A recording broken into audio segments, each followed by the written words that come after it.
Bismillahirrahmanirrahim. Assalamualaikum warahmatullahi wabarakatuh.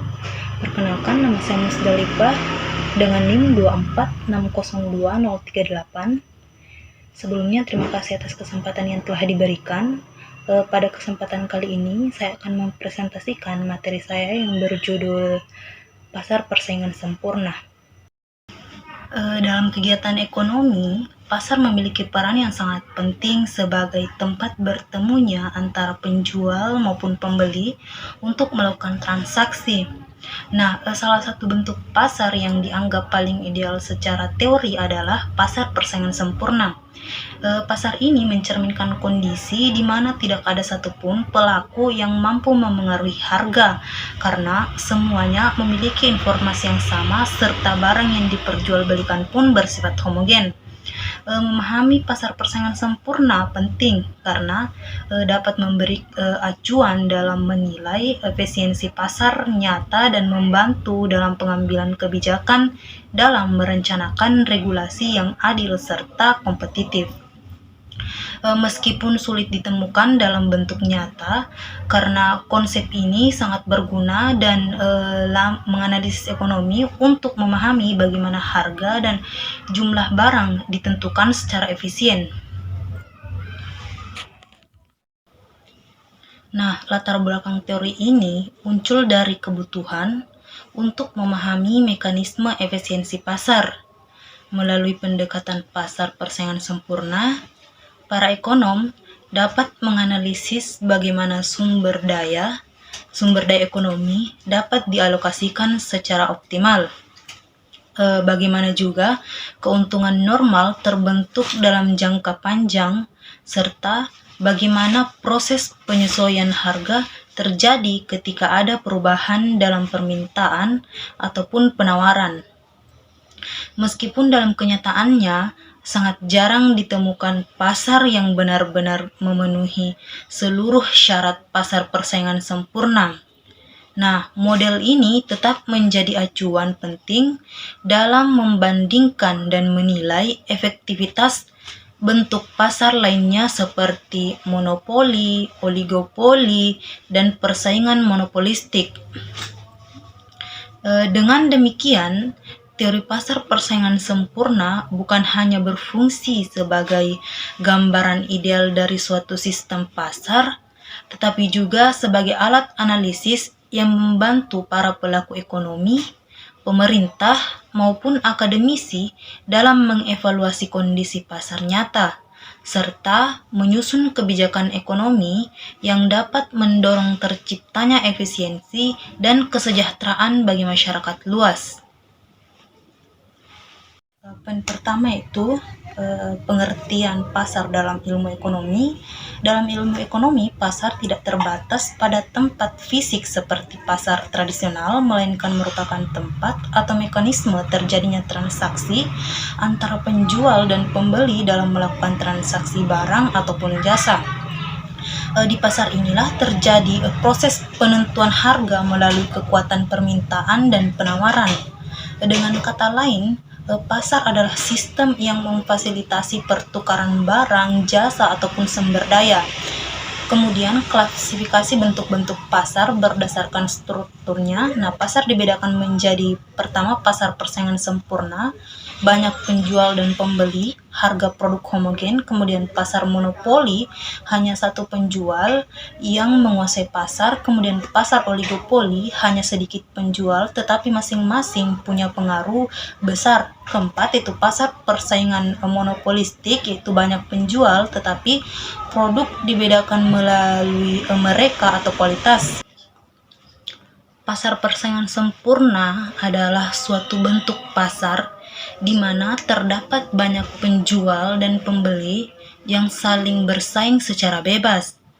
Ciri utama dari pasar ini adalah barang yang diperjualbelikan itu bersifat homogen. Artinya tidak ada perbedaan antara produk yang satu dengan produk yang lainnya, baik itu dari segi kualitas, kemasan, maupun harga. Contohnya itu seperti beras, garam, atau sayuran yang di pasar tradisional. Karena produk yang dijual itu identik, maka tidak ada alasan bagi konsumen untuk memilih satu penjual dibanding dengan yang lainnya karena harga. Nah, dalam sistem ini tidak ada satupun produsen yang bisa memengaruhi harga pasar secara individu. Harga terbentuk melalui mekanisme permintaan dan penawaran. Jadi jika ada yang menjual lebih mahal dari harga pasar, maka pembeli akan langsung beralih ke penjual lain. Kemudian perbandingan singkat dengan bentuk pasar lain seperti monopoli, oligopoli, monopolistik. Pasar persaingan sempurna memiliki perbedaan mendasar jika dibandingkan dengan bentuk pasar lainnya seperti monopoli, oligopoli, dan persaingan monopolistik. Dalam pasar persaingan sempurna, tidak ada satupun penjual yang dapat mempengaruhi harga. Semua pelaku pasar bertindak sebagai price taker karena barang yang mereka jual bersifat homogen atau seragam dan pembeli memiliki informasi yang sempurna. Nah, pasar ini ideal secara teori namun sulit dijumpai dalam praktik karena syarat-syaratnya sangat ketat.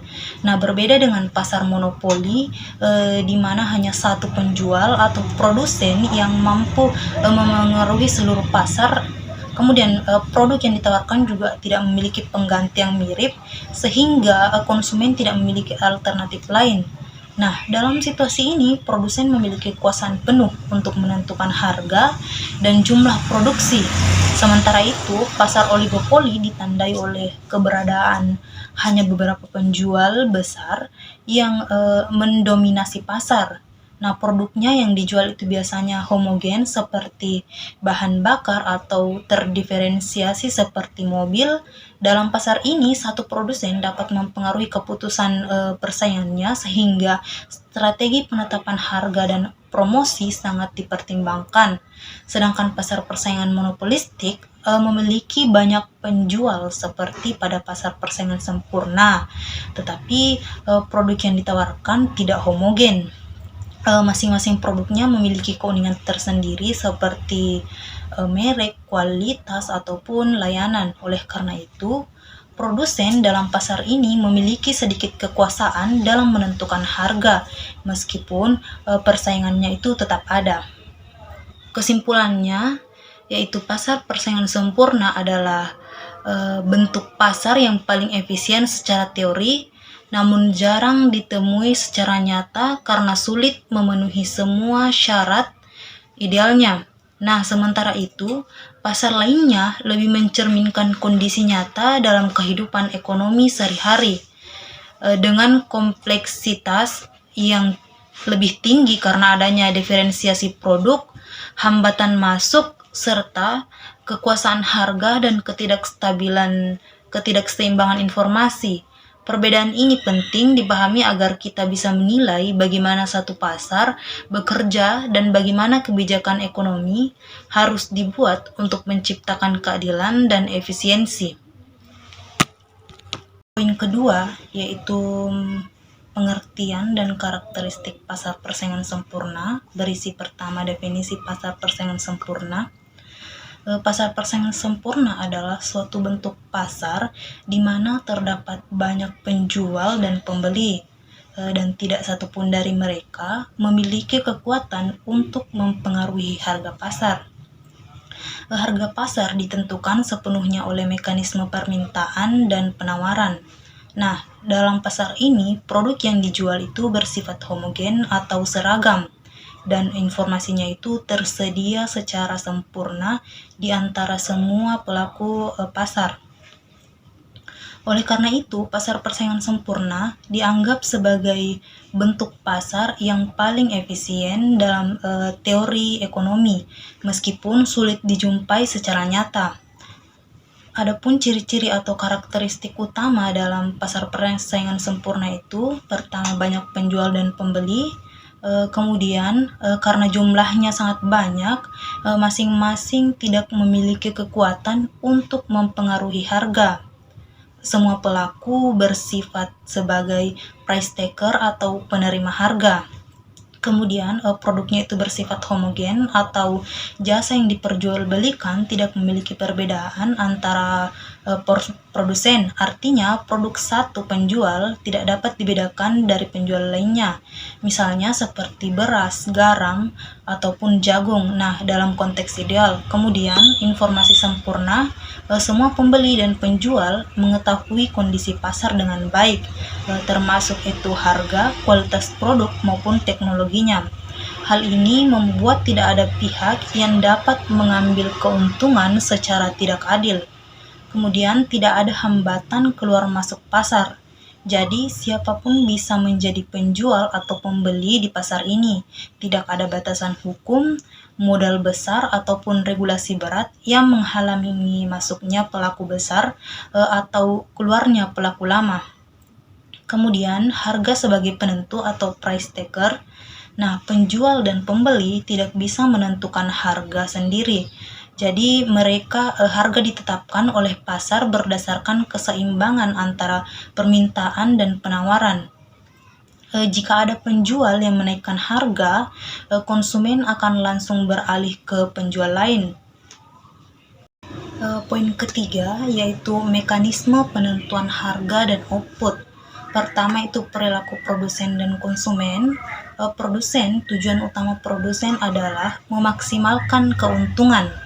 Mereka akan terus memproduksi selama biaya tambahan untuk memproduksi satu unit barang atau biaya marginal atau MC sama dengan penerimaan tambahan dari menjual satu unit barang atau penerimaan marginal atau MR. Sedangkan konsumen akan membeli barang sampai pada titik di mana kepuasan marginal atau marginal utili setara dengan harga yang harus dibayar. Kemudian kedua, keseimbangan pasar tercapai saat pertama jumlah barang yang diminta sama dengan jumlah barang yang ditawarkan. Jadi, harga yang terbentuk pada titik ini disebut sebagai harga keseimbangan atau equilibrium price, dan jumlah barang disebut output keseimbangan atau equilibrium quantity. Nah, jika harga lebih tinggi dari harga keseimbangan, akan terjadi kelebihan penawaran atau surplus. Nah, sebaiknya jika harga lebih rendah, terjadi kekurangan penawaran atau shortage. Mekanisme pasar akan otomatis menyesuaikan harga sehingga kembali ke titik keseimbangan. Ketiga itu penentuan harga di pasar. Pasar persaingan sempurna karena setiap penjual adalah price taker. Mereka harus menjual barangnya pada harga pasar yang sudah ditentukan. Harga ini ditentukan oleh mekanisme permintaan dan penawaran. Jika mereka menjual lebih mahal, konsumen akan beralih ke penjual lain karena barangnya bersifat homogen. Kemudian kurva permintaan dan kurva penawaran dalam persaingan sempurna. Kurva permintaan menurun dari kiri atas ke kanan bawah, jadi semakin rendah harga maka semakin banyak barang yang akan diminta. Berbanding terbalik dengan kurva penawaran, dari kiri bawah ke kanan atas, jadi semakin tinggi harga semakin banyak barang yang akan ditawarkan. Berikut kurva permintaan dan penawaran. Persaingan sempurna memiliki dua keunggulan utama dalam efisiensi, yaitu efisiensi alokatif, terjadi ketika sumber daya ekonominya digunakan untuk memproduksi barang dan jasa yang paling dibutuhkan masyarakat. Nah, barang yang dijual pada harga yang sama dengan biaya marginal atau P sama dengan MC, sehingga nilai barang bagi konsumen setara dengan biaya produksinya. Ini berarti tidak ada pemborosan ataupun kekurangan barang. Kemudian efisiensi produktif, yaitu terjadi ketika barang yang diproduksi dengan biaya yang serendah mungkin karena persaingannya sangat ketat. Jadi produsen dipaksa untuk menggunakan teknologi dan metode produksi yang paling efisien agar bisa tetap bersaing di pasar. Kemudian kelemahannya yaitu ketidaksesuaian dengan kenyataan di dunia nyata. Meskipun ideal secara teori, pasar persaingan sempurna sulit ditemukan dalam kenyataan. Karena beberapa alasan. Yang pertama itu produknya homogen. Di dunia nyata, sebagian besar produsen menciptakan diferensiasi produk atau perbedaan merek, kualitas maupun layanan untuk menarik pembeli. Kemudian juga informasinya tidak sempurna. Jadi konsumen dan produsen seringkali tidak memiliki akses penuh terhadap informasi harga, kualitas, ataupun alternatif produk. Ketiga itu hambatan masuk dan keluar. Tidak semua pasar bebas dimasuki oleh pelaku baru. Ada batasan modal, perizinan, ataupun teknologi. Selanjutnya itu inovasi lemah, karena produknya itu seragam dan keuntungannya rendah, produsen tidak terdorong untuk berinovasi ataupun mengembangkan kualitas produknya. Selanjutnya itu analisis kesejahteraan konsumen dan produsen. Yang pertama itu kesejahteraan konsumen atau customer surplus. Dalam pasar persaingan sempurna, konsumen memperoleh harga terbaik karena tidak ada kekuatan pasar dari penjual. Jadi, barang yang dijual sesuai dengan nilai sebenarnya atau harga sama dengan biaya marginal, sehingga konsumen tidak membayar lebih dari yang seharusnya. Ini menciptakan surplus konsumen yang tinggi. Kemudian kesejahteraan produsen atau produce surplus. Nah, meskipun produsen tidak bisa menciptakan harga yang lebih tinggi, mereka tetap bisa mendapatkan keuntungan jangka pendek. Namun, dalam jangka panjang, keuntungan ekonominya cenderung nol karena masuknya produsen baru akan menurunkan harga ke tingkat biaya rata-rata. Jadi secara keseluruhan, keseimbangan dalam pasar ini menciptakan kesejahteraan sosial maksimal karena tidak ada pihak yang mendapatkan keuntungan secara berlebihan dan tidak ada pula pemborosan sumber daya.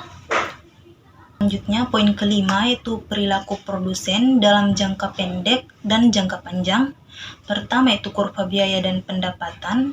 Kurva biaya produksi atau FC, biaya tetap, konstan, FC dan TC naik seiring bertambahnya output.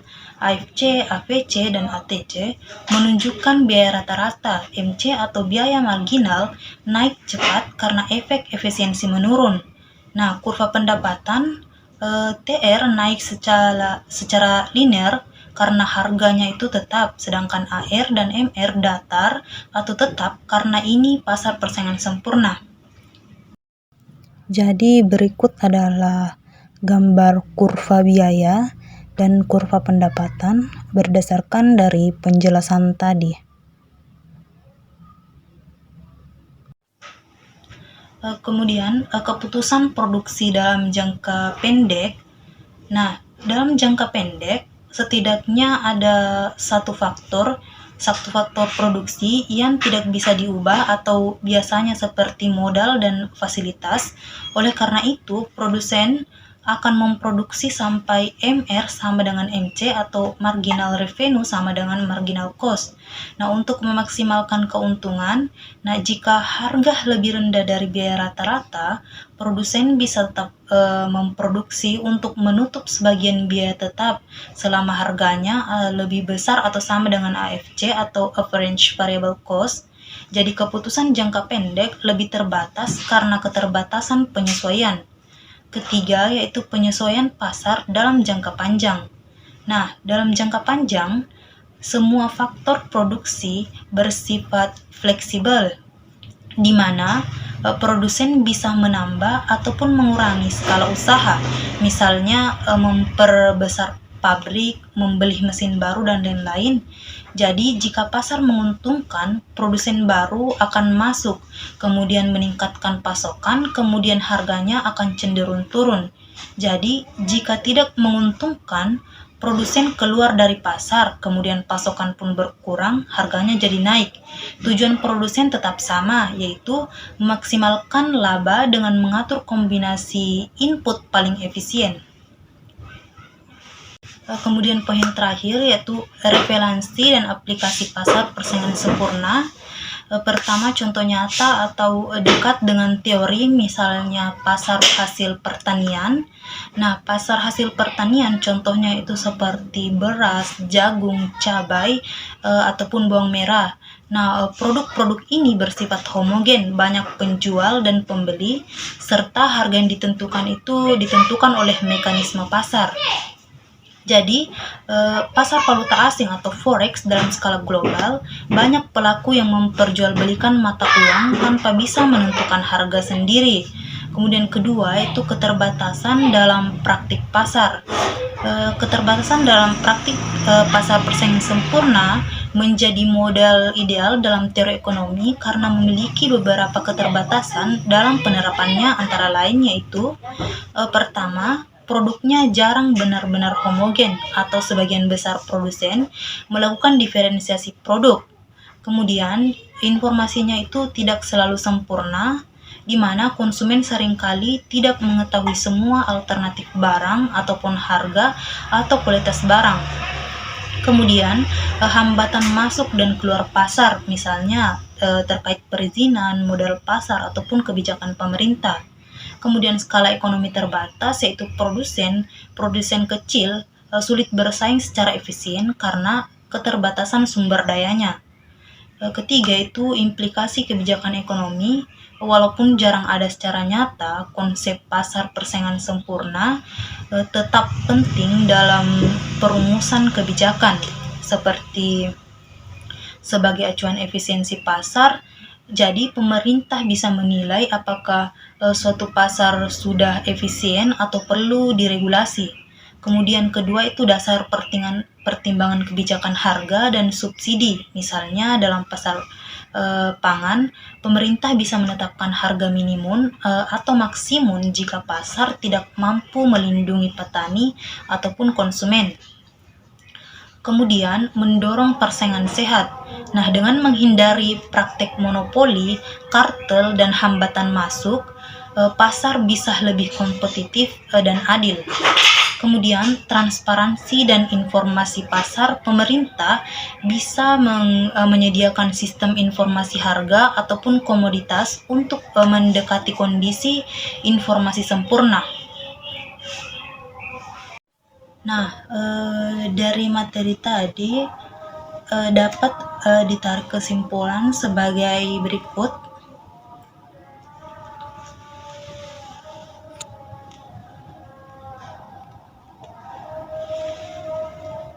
Pasar persaingan sempurna merupakan bentuk pasar yang ideal dalam teori ekonomi, di mana terdapat banyak penjual dan pembeli. Jadi, produk yang dijual itu bersifat homogen, serta tidak ada satupun pelaku pasar yang mampu mempengaruhi harga. Nah, harga ditentukan sepenuhnya oleh mekanisme permintaan dan penawaran. Model ini menciptakan efisiensi alokatif dan produktif serta kesejahteraan maksimum bagi konsumen. Namun demikian, dalam praktiknya pasar persaingan sempurna sangat jarang ditemukan secara murni. Adapun faktor-faktor seperti diferensiasi produk, ketidaksempurnaan informasi, dan hambatan pasar menjadikan bentuk ini lebih cocok digunakan sebagai kerangka analisis daripada gambaran realitas. Itulah tadi kesimpulan yang dapat saya berikan. Lebih dan kurangnya mohon dimaafkan. Assalamualaikum warahmatullahi wabarakatuh.